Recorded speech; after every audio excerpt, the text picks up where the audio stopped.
มึงสำเนียงเราสวัสดีทุกคนครับไก่เราต้องงอนเอาก็แควะไม่ไต่นะดูเราได้เราแกงไข่เป็ดครับแซ่บอีกแล้วนะครับมากินด้วยกันครับมาแต่ตอนที่ก่อนนะรอกอเลดนะเงยกกเชียรอกอเลดเงยกกเชียรอกขมึกนะขมึกก็แจ่ปลายี่นะเชียก็ขมูเราจะอันนี้คือลูกสมอนะครับอันนี้กะปิตำหรือเขาเรียกว่าอะไรน้ำพริกกะปินี่แหละนะเอาไปตำกับมะปางดองครับเนี่ยกินกับลูกสมอนี่เข้ากันนะครับเชมครับวันเอาที่นับก็ที่บ้านเรากลายนะในบ้านเราเรานะก็เนี่ยก็ชุ่มกลอยสามชั้นทอดนะเมย์ชุ่มกลอยปวดทับกันแน่นะนุกเล่ากูเชียร์ที่ผ่านเดินไลน์เดินแชร์มาต่อเราแต่นะไลฟ์ปรุงสมออดกับที่ตั้งเกาหนุกแล้วนะฝากกดไลค์กดแชร์ด้วยนะครับมาเริ่มหนุ่มนะเริ่มแรกนะกะทิน้ำพริกนะกันนะอย่าซึ่งโจเจ้าน้องวันเอาเราแต่ซึ่งโจเราแต่ว่ากล้าเนี่ยชิมน้ำพริกก่อน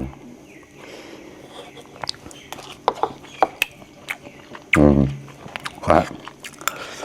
อร่อยเนี่ยข้าวหมู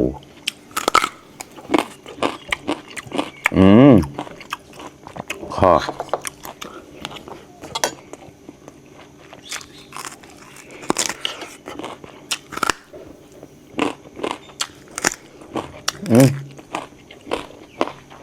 đi chọt ở đó ngày gặp chọt chữ mà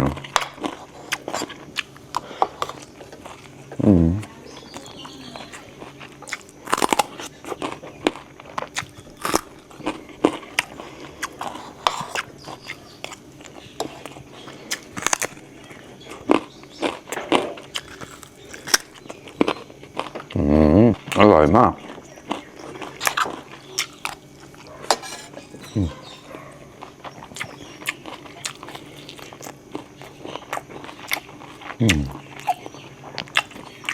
ไก่ปลอมข้าวมาก่อน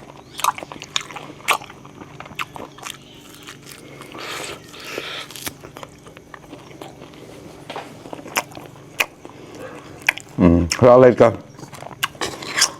ปอนกันได้เฉยนะเจี๊ยบแป๊กมาครับถือ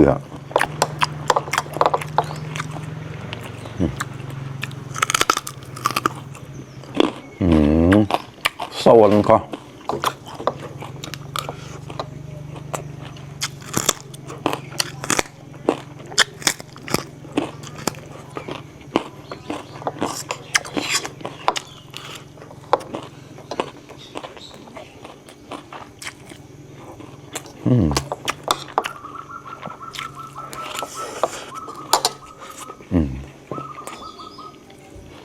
ลง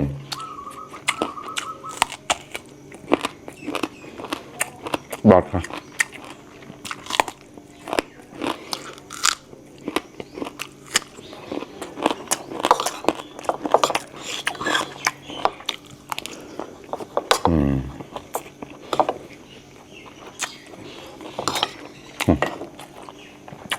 เดี๋ยวแฟนเราก็ว่า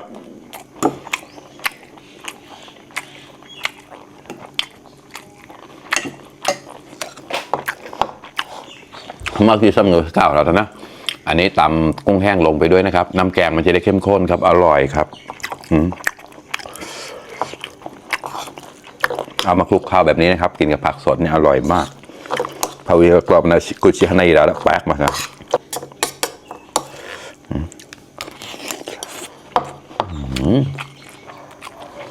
ใช่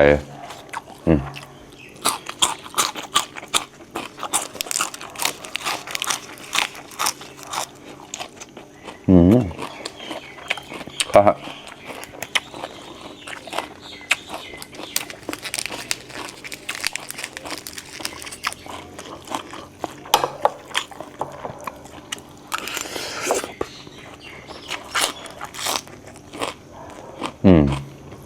อร่อยมันก็กูเชียร์ปอนกับมันจอดเราเยอะมากินข้าวด้วยกันครับมาล่ะนะมาไก่อันนี้ไข่เป็ดนะครับไม่ใช่ไข่ไก่นะคำโตหมอกตัวเราได้เยอะ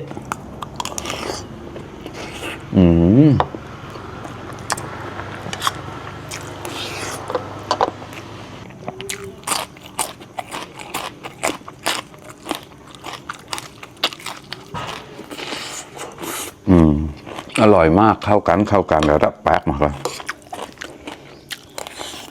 มา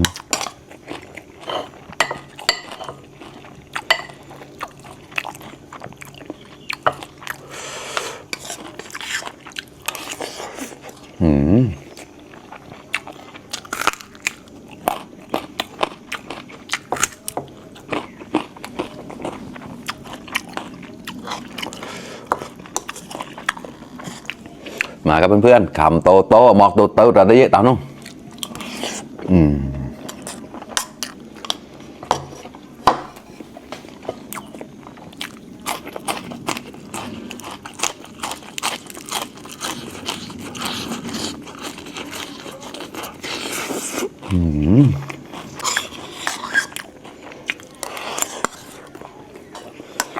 หมูไม้ปะล่ะ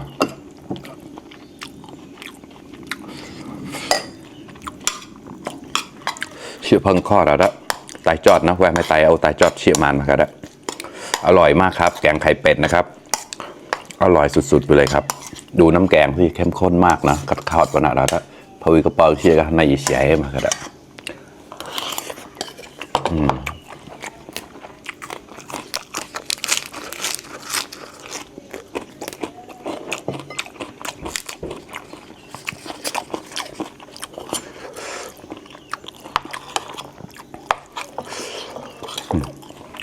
ทำแบบนี้ครับคำโตโตหมอกโตโตเราได้เยอะ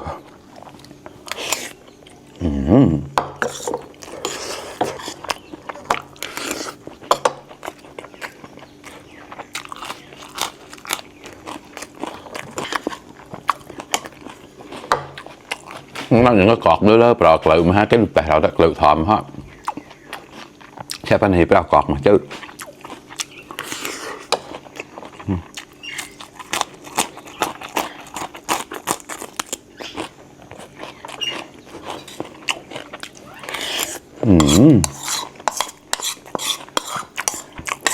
ข้อแล้วแจ๊บมันก็อร่อยมากๆครับ